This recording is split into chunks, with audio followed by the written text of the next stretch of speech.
को प्रवीण संत न समझ ले, नहीं तो फंसने में देर नहीं लगती। माया फौरन फंसा लेती है, चित्त वृत्ति आकर्षित हो जाती है। इसलिए अपना स्वभाव बदले। भजन का फल है स्वभाव का बदलना। पूरी चेष्टा करता हूं साधना में, परिस्थिति में सुधार संतोषजनक नहीं आ रही, बड़ी निराशा छा रही है। जो साधक भगवान की कृपा का आश्रय लेकर साधना करता है, साधना में संलग्न है, प्रमाद नहीं करता,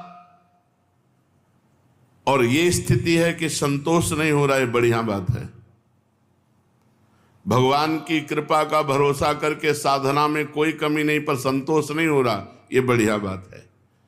संतोष होना बहुत हानिकारक है साधना में। साधना में असंतोष बढ़िया है।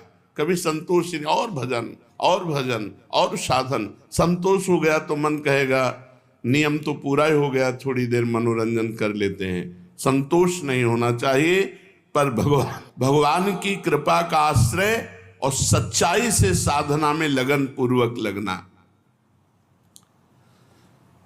अमर पद की प्राप्ति का उपाय क्या है?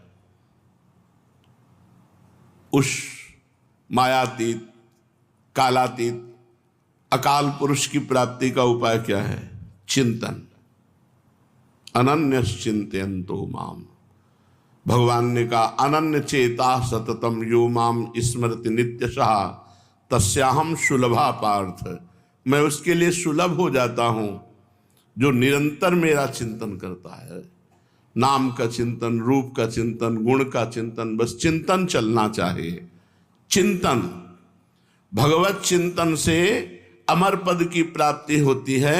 जब युद्ध जैसे कार्य में भी भगवत चिंतन हो सकता है तो हर कार्य में भगवत चिंतन हो सकता है। मामनुस्मर युद्ध च, जब युद्ध जैसे कार्य में भगवान का स्मरण हो सकता है तो कोई भी कार्य ऐसा नहीं जिसको करते हुए हम भगवत स्मरण न कर सकें।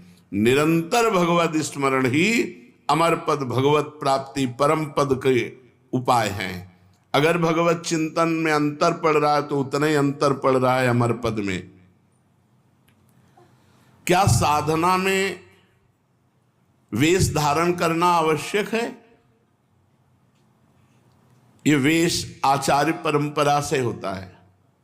ये जरूरी नहीं कि वेश धारण करे तभी परम पद मिलेगा, और ये जरूरी नहीं कि वेश धारण कर लिया तो परम पद मिलेगा। अगर वेश धारण करके भजन नहीं हो रहा, मनमानी आचरण हो रहे हैं तो नरक मिलेगा।